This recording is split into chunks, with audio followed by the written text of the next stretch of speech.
In recent days, the world's attention has turned sharply to Gaza, Tehran, and a possible breakthrough in the hostages crisis. As President Trump teased a deal, Israel's leader weighed in, and Iran's president, rarely interviewed by Western media, spoke at length. The result? A conversation that reveals just how high the stakes have become. President Trump has repeatedly hinted that something is in motion.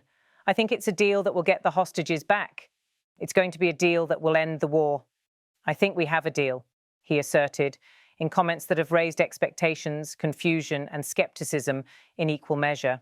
Israeli Prime Minister Benjamin Netanyahu, speaking at the United Nations, struck a defiant note. He criticized Western nations for recognizing a Palestinian state and warned that he would not permit Iran to pursue nuclear weapons. Meanwhile, in an unusually long sit-down, I spoke with Iran's President Masoud Pezeshkian, transliterated Mahmoud Peshkan in some versions, about Gaza, Israel, women's rights, and regional security in a conversation that offers insight into Tehran's evolving posture.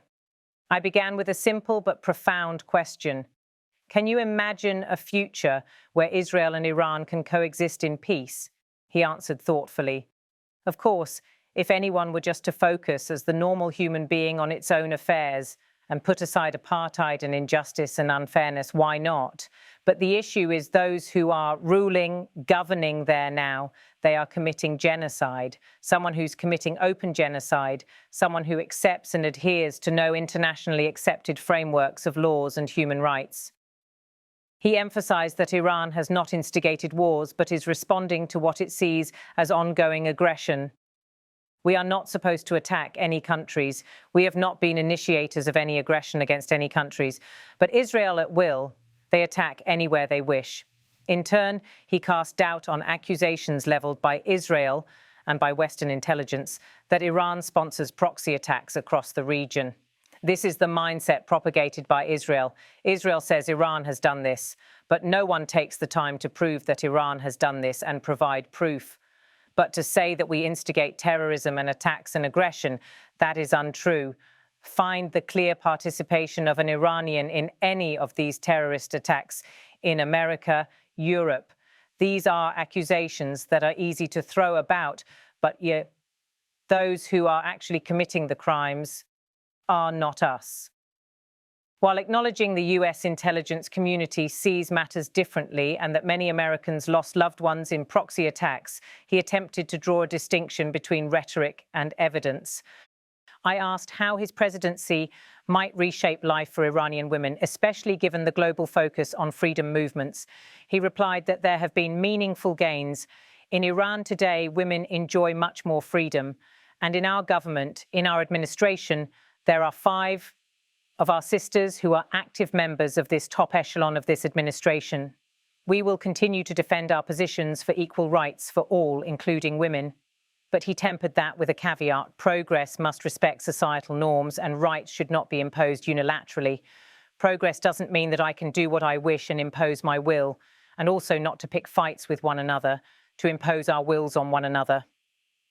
This framing reflects the balancing act he appears to be attempting, modernizing Iran without alienating conservative elements. Throughout our conversation, Gaza loomed large. He repeatedly condemned Israel's conduct and called for a halt to violence. It is imperative that the international community should immediately stop the violence and bring about a permanent ceasefire in Gaza and bring an end to the desperate barbarism of Israel in Lebanon before it engulfs the region and the world. He accused Israel of labeling hospitals, schools, and humanitarian infrastructure as legitimate military targets. He accused it of perpetuating state terrorism and denied that Iran has ever occupied territory or acted as a colonial aggressor. Rather, he positioned Iran as a defender of oppressed peoples. He also lashed out at Western double standards. Sanctions are destructive and inhumane weapons. The deprivation of access to essential medications is one of the most painful consequences, a crime against humanity. He challenged those who condemn Iran while supporting Israel's policies, suggesting that only those with moral standing should cast judgment. The question of Iran's nuclear ambitions was unavoidable. He insisted repeatedly that Iran does not seek nuclear weapons and that its domestic nuclear program is peaceful. We do not seek the weapons. This is our belief based on the edict issued by the Supreme Leader. We never sought weapons of mass destruction, nor will we ever seek them. He held up the 2015 nuclear deal, JCPOA, as a model of what could be achieved through diplomacy and blamed unilateral US withdrawal for current tensions. He argued that if the terms of that agreement are fully honoured, the door should open to broader dialogue. We are ready to engage with JCPOA participants. If JCPOA commitments are implemented fully and in good faith, dialogue on other issues can follow. He also framed sanctions themselves as part of the problem, not the solution. When pressed about whether Iran might respond militarily to pressure or escalation, he remained cautious but defiant. He suggested Iran would act with restraint but would not remain passive under severe provocation. He also warned that broader conflict could engulf the region with severe consequences. If a larger war erupts in the Middle East, it will not benefit anyone. The fire of events can expand. This is unacceptable. He dismissed the idea of Iran initiating attacks, arguing instead that Israel is already waging open aggression. Over the course of an hour, President Pezeshkian articulated a vision that is at once confrontational and conciliatory, an appeal to the world to treat Iran like any other country, while asserting maximal moral and strategic leverage. He maintains that Israel's actions in Gaza are unjustifiable and beyond the pale. Iran does not seek to start wars, but will respond to what it sees as aggression.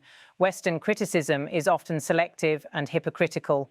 Reform, especially for women, must proceed carefully and within cultural bounds. Diplomacy, not coercion, should guide future regional security.